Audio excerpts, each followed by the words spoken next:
Hello students, good afternoon. The next story is A Friend in Need is a Friend Indeed. There lived two friends in a village.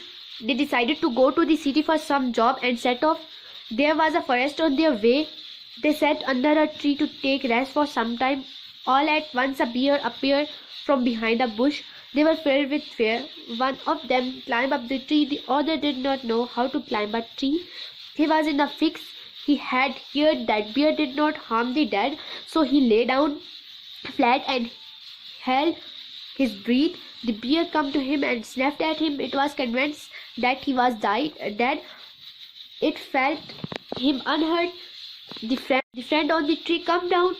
When he said that the bear was away, he asked his friend what the bear had whispered in his ear. The other friend replied that the bear had advised him not to trust a selfish friend. Moral: beware of a fair weather friend. Do not trust a selfish friend. A friend in need is a friend indeed.